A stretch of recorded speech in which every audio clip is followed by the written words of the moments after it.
आपकी वाणी, आपकी मुस्कुराहट जो कमल शिखर पर जाकर बिखर जाए, जिसकी सौरभ्यता, जिसकी सुगंधी पूरी दुनिया में फैल रही है। और यहां आकर के मैंने देखा, जिनके चेहरे आप देखो एकदम निर्लेप निर्दोष पुष्प की तरह खिले हुए हैं, उनके चेहरे की प्रसन्नता तो देखो। फिर किस जाति के हैं, किस धर्म के हैं, किस पंथ के हैं, किस मजहब पे हैं, फिर कभी चर्चा कर लेंगे। किसकी पूजा करते हैं, किसकी आराधना करते हैं, फिर कभी चर्चा कर लेंगे। लेकिन इनकी चेहरे की प्रसन्नता को देखकर ऐसा लगता है कि जैसे फूल की कोई जाति नहीं होती, वो तो जो सामने आता उसको अपना सुगंध देता। ब्रह्मा कुमारी का भी कोई जाति धर्म पंथ नहीं, ये तो खुशबू बिखेरता है। इसकी तो सौरभ्यता पूरी दुनिया आज देख रही है। कुछ लोग कहते हैं कि महाराज जी वहां ऐसा है और भगवान की आराधना करने से रोकते हैं। कुछ लोगों का फोन भी आया मेरे पास, मैं इसीलिए यहां पर आया हूं। कुछ लोगों ने फोन किया कि सनातन धर्म का विरोध करते हैं और मूर्ति पूजा का विरोध करते हैं, और महाराज जी आप वहां कैसे जाते हैं। हमने कहा जब तक किसी को देखा ना जाए, जाना ना जाए, तब तक उसके ऊपर टिप्पणी न किया जाए। मैं सबके लिए ये बात कहता हूं, पहले जानिए, किसी भी धर्म को छोटा कह देना, पहले उस धर्म को तो पढ़ें आप, पहले उसके ग्रंथ को तो पढ़ें, विचारधारा तो को पढ़ें। हम स्वयं में अपने आप को सर्वश्रेष्ठ मानकर बैठ जाएं, अपना नेत्र बंद कर लेने से अंधेरा नहीं छाता, अंधेरा तब छाता है जब सूर्यास्त होता है। मैंने देखा, यहां पर देखो सामने विराजमान दृश्य लगा हुआ है, जहां आप जाकर के देखो सारे देवी देवताओं का दृश्य लगा हुआ, मूर्ति पूजा का विरोध कैसे कर सकता है? कभी नहीं कर सकता। यहां विरोध नहीं है। और एक शब्द मैं आपसे कहूं, मैंने जो देखा, यहां पर सुधार से ज्यादा स्वीकार को मान्यता दी जा रही है। सुधार नहीं, बहुत हो गया सुधार। नशा मुक्ति, ये जो कार्य चल रहे हैं, ये सुधार के कार्य हैं, पर सुधार से ज्यादा आवश्यक है स्वीकार्य। स्वीकार करना सीखिए। भैया अच्छे लोगों को तो सब स्वीकार करते हैं, महान तो वो है जो बुरे को स्वीकार करके अच्छा बना दिया करे, स्वीकार उसे कहते हैं। जो आया उसको स्वीकार कर लिया। ब्रह्मा कुमारी सबको स्वीकार करता है, सबको स्वीकार करता है। और यहां का वाक्य देखो, मेरे मीठे बच्चों, बहन बैठी हैं जानती हैं, वेद भगवान कहते हैं कि ये जो दुनिया के लोग हैं ये कौन है? कहा भो अमृत पुत्रा, ये अमृत के पुत्र हैं। सुबह सुबह मैं आ रहा था, अमृत काल की बात, आपकी जो वाणी है, आपके जो विचार हैं, वो ऐसे ओतप्रोत होकर के निकलते हैं ना, कि जैसे अगर गन्ने का जूस पीना हो तो बहुत मेहनत करना पड़ेगा, उसको काटो, छीलो, लाओ, रस निकालो, उसके बाद तब उसका पान करोगे। ब्रह्मा कुमारी में उस अध्यात्म का जूस पिलाया जाता है, बिना मेहनत के आपको प्राप्त हो जा रहा है। कोई मेहनत नहीं करना, बिल्कुल बढ़िया बना, ताजा, ठंडा किया हुआ अध्यात्म का वो जूस है जो माताएं, बहनें, हमारे भाई लोग बनाकर रखे हैं। आओ और उस अध्यात्म का जूस पियो और पूरी दुनिया को अध्यात्म में बना दो। उसकी परिकल्पना यहां से प्रारंभ हो रही है। आप सब यहां पर विराजमान हैं, यहां से एक जीवन शैली, एक ऊर्जा, एक पवित्रता लेकर जब पूरी दुनिया में जाएंगे तो पूरी दुनिया वैसे भी भारत की ओर देख रही है। 21वीं सदी भारत के अभ्युत्थान का है, 21वीं सदी भारत के विश्व गुरु का है। और अब तो कहना ही क्या है, भारत तो धरती छोड़ो चंद्रमा पर भी चंद्रयान स्थापित कर दिया है। सूरज सबसे पहले यदि हमारे भारत से निकलता है तो चंद्रमा भी दक्षिण में अब चंद्रयान को स्थापित कर दिया। आने वाली 21वीं सदी राम राज्य की होगी, आने वाली 21वीं सदी मानवता की होगी, आने वाली 21वीं सदी धर्म की होगी, आने वाली 21वीं सदी पवित्रता की होगी, आने वाली 21वीं सदी त्याग की होगी, आने वाली 21वीं सदी समर्पण का होगा, जिसका मंगलाचरण ब्रह्मा कुमारी के इस पावन प्रांगण से प्रारंभ हो रहा है। और आप सब इसके साक्षी हैं।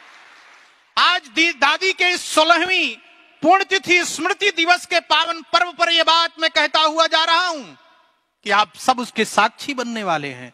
एक एक पुष्प अपनी सुगंधि को बिखेरेंगे, एक एक व्यक्ति अपनी जीवन की नैतिकता और पवित्रता का पालन करेगा, तो ये पूरी दुनिया एक दिन स्वीकार करेगी कि नहीं नहीं, भारत विश्व गुरु था नहीं, भारत विश्व गुरु है। और आचरण की परंपरा यदि कहीं से मिलेगी तो वो भारत से मिलेगी और कहीं से नहीं मिल सकती है। तभी तो दारा सिकोह जैसे तानाशाह इस भारत में आया, उसने कहा कि वेदों का फारसी अनुवाद कराओ। क्यों? मुझे पढ़ना है, मुझे जानना है कि वास्तव में है क्या इसकी बात, क्या गंभीरता है इसमें, कितनी डेप्थ है इसमें। दारा सिकोह के बाद जब अंग्रेज आया, उसने मैकाले को भेजा और मैकाले से कहा कि भारत की इतनी बड़ी गरिमा और पवित्रता, पता लगाओ कि उसकी मजबूती क्या है, पता लगाओ कि उसकी स्ट्रेंथ क्या है। मैकाले आया और आकर के उसने अपनी एक शोध ग्रंथ प्रस्तुत किया। शोध ग्रंथ प्रस्तुत करते हुए उसने दो बातें लिखी, बहुत महत्वपूर्ण बातें लिखी उसने कहा कि भारत को तब तक गुलाम नहीं बनाया जा सकता जब तक भारत की ऋषि परंपरा और भारत की कृषि परंपरा समाप्त नहीं हो जाती है। और आप सब ऋषि के ही संतान हैं, आप सब ऋषि के संतान हैं। हमारी संस्कृति, हमारी ऋषि परंपरा और हमारे ग्रंथ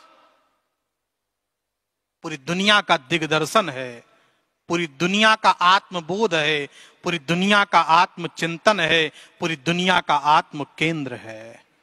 और हमें गर्व होना चाहिए कि हम उस भारत में विराजमान हैं जहां इतने पवित्र लोग एक साथ बैठते हैं। इनका भोजन, इनका चलना, इनका उठना, इनकी वाणी, इनका दर्शन, इनकी वेशभूषा, इनका बोलचाल यदि देखना है तो ब्रह्मा कुमारी में केवल ब्रह्मा कुमारी नहीं, भारत का दर्शन होता है, या भारत का दर्शन हो रहा है। और निश्चित रूप से इस परंपरा को आगे बढ़ाने का कार्य आप सबकी जिम्मेदारी और हम सबकी जिम्मेदारी भी है। जैसे परमात्मा तक जाने के मार्ग कई हो सकते हैं, पर जाना तो एक ही जगह है, जाना तो एक ही जगह, मंजिल सबकी एक है। कोई ट्रेन से जाएगा, कोई प्लेन से जाएगा, कोई गाड़ी से जाएगा, तो कोई पैदल जाएगा। जिसकी जैसी साधना, जैसा प्रकल्प, वो उस प्रकार से उस साधना को प्राप्त करेगा। मैं बहुत बहुत धन्यवाद देता हूं हमारे मुकेश जी को, धन्यवाद देता हूं मैं चंद्रेश जी को, मृत्युंजय भैया को, और हमारी बहन जो हैं, जो इतना सुंदर इस मंच का संचालन कर रही हैं। निश्चित रूप से हमारी बहन मनोरमा जी और आप सब यहाँ पधारे लोग कि मुझे यहाँ आने का अवसर प्राप्त हुआ है।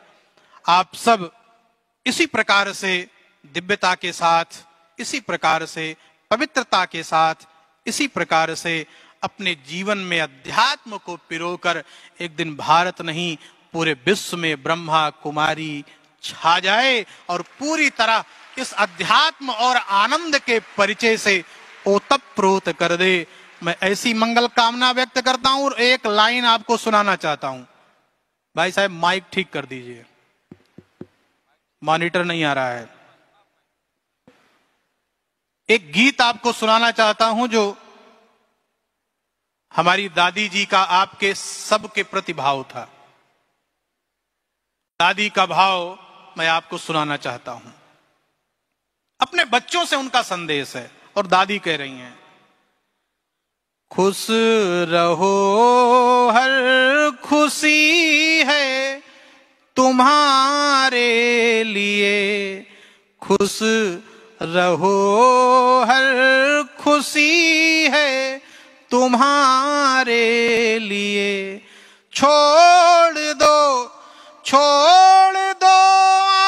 आंसुओं को हमारे लिए, छोड़ दो आंसुओं को हमारे लिए, खुश रहो हर खुशी है तुम्हारे लिए। और दीदी ने क्या कहा, क्यों उदासी की तस्वीर बन के पड़े। जो यहां आ गया कोई उदास नहीं होगा। मैंने सवेरे सुना कि दीदी जिससे मिलती थी भोजन, रास्ते में आने में कोई समस्या, रहने का कमरा प्राप्त हो गया कि नहीं हो गया। यह वाक्य था उनका, सबसे पहला वाक्य यही था, क्यों उदासी की तस्वीर बनकर पड़े, गम उठाने को दुनिया में दादी जी खड़े। किसी को कोई समस्या नहीं हो सकता है। क्यों उदासी की तस्वीर बन के पड़े, गम उठाने को दुनिया में दादी जी खड़ी। मुस्कुराने के दिन है नया है भरो, मुस्कुराने के दिन है नया है भरो।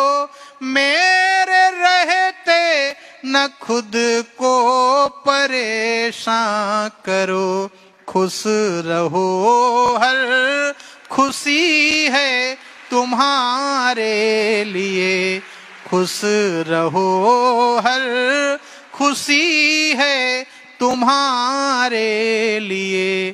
छोड़